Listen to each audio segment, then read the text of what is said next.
There's going to be a video playing while I just take a moment for it to play. So I'm just discussing it right now, and then I'm going to let it play, and you're going to watch it, and then you're going to get my feedback about it.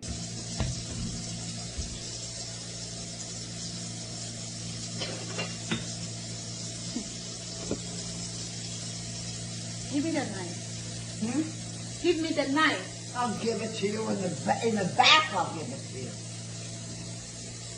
In the back. That's what I'll do. When you're not there, I'll give it to you.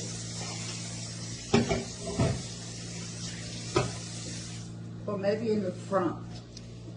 I'll have to think about it.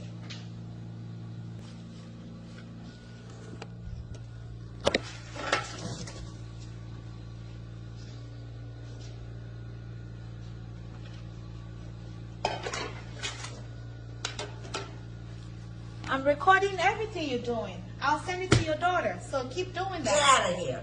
Get out of my house. Okay, keep doing that. Get out of my house. Keep doing it. Get out of my house. Now. Get out. Get out. I'm not afraid of you.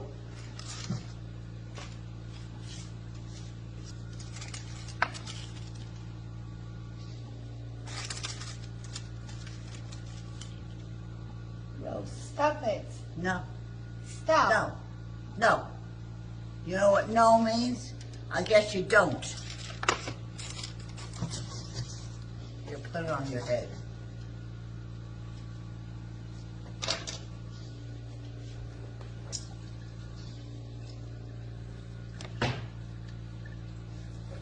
Rose, stop it. No.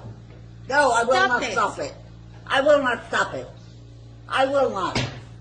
I will not. You know what that means? That means not. It means no. Stop. No. No.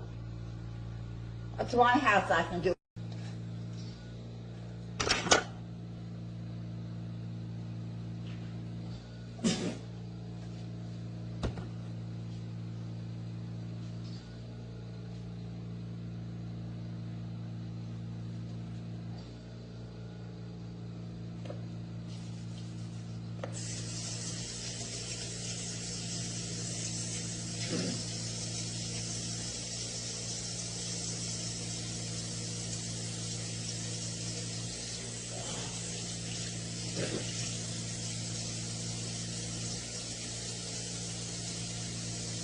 Want this one too?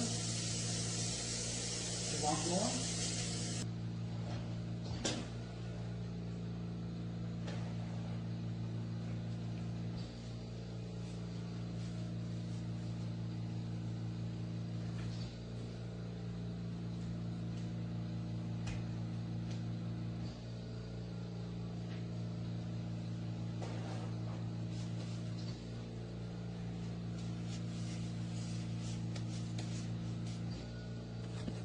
That's the kind of fire you like.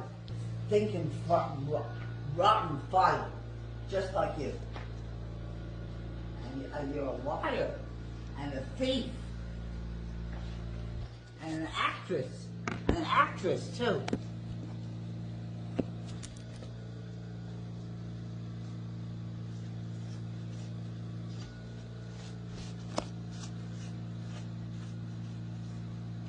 Don't take my car out there, because if you do, I will call the police and tell you that it's a stolen car. So don't take my car anywhere.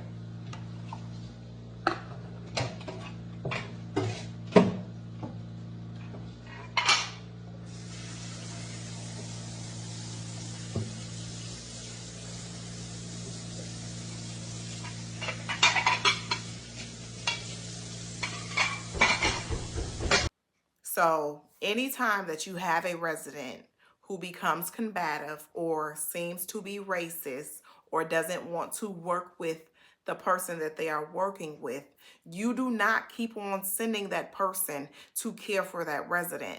You want to replace and handle the situation immediately, because when the situation gets too tough for the caregiver eventually is going to respond.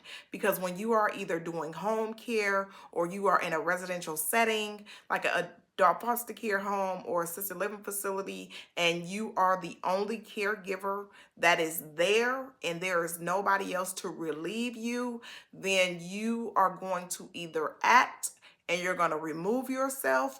Because when you are in classes and um, things like that, they teach you how to deal with behaviors. And sometimes when you're the only caregiver that is there, you have to act accordingly so you do not put yourself in jeopardy or harm's way of losing your job, losing a license, or possibly becoming harmful to the residents that you are serving. So this video shows a caregiver who was um, caring for a resident, and the resident was basically abusing the caregiver, right? And we know that that should not be allowed. However, the most important thing is when you know the kind of resident that you are serving, if they have dementias or Alzheimer's, then it is your responsibility to keep them safe, regardless of what they're doing. And if a resident becomes harmful to you, then it is your responsibility to tell the upper management or follow a chain of command to remove yourself from that situation as quickly as possible. That's why you should have phone numbers. Who am I contacting to make sure that I stay safe and I keep my residents safe, right? Because what she did, which she, guarded her face and took the abuse that was happening to her from this resident, what should have happened, because to my understanding it has happened more than once with the same resident, and all that it needs to happen is one time. If a resident is telling you to leave and to get out and no, I do not want you to care for me, then the appropriate thing to do is to replace them with another caregiver, especially if the resident is showing that they might be racist or something like that, right? Because you have people that are older now that might be in their 90s or hundreds, and they came up at the time uh when racism and stuff was going on. So they see your color and they see you coming in here to take care of them. In their mind, no, no, no, it shouldn't be you, because you have to remember they're in their world. They're not up to date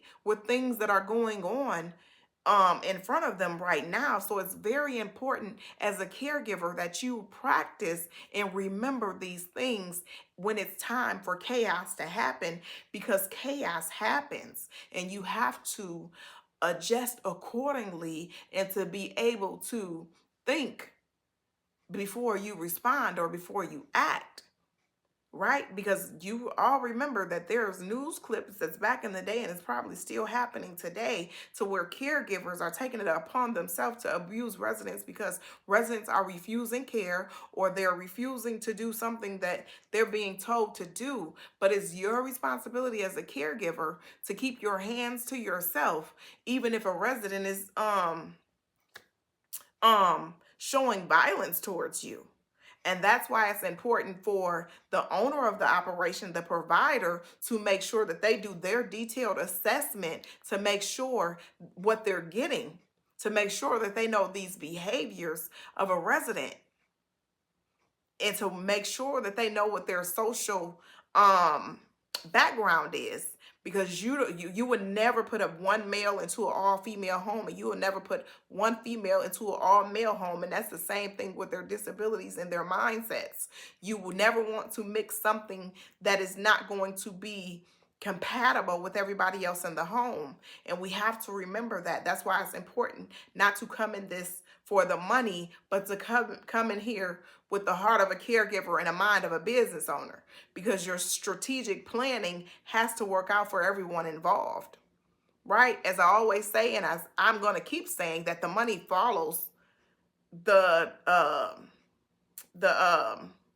vision and the mission anyway. So if you want to be a provider, you're putting yourself in this situation, then you want to make sure that you are looking at the whole picture and not looking at this side and not looking at that side. And you have to count the costs, right? You have to count the costs and say, is it worth me investing in this and doing this when it requires this? Too much is given, much is required. You got to have that energy. You got to have that patience. You have to have that fruits of the spirit that I talk about. And as you all might not be familiar with me some, but I am a person who believes in all the 9 fruits of the spirit. And while you're watching these videos and getting these gems, I plan on going through that too, because it's very important. It's very important for your mind to have peace. We pray peace. We want mental stability, right? And you have to just remember the things that are required to get that. You guys have a blessed day. Thank you.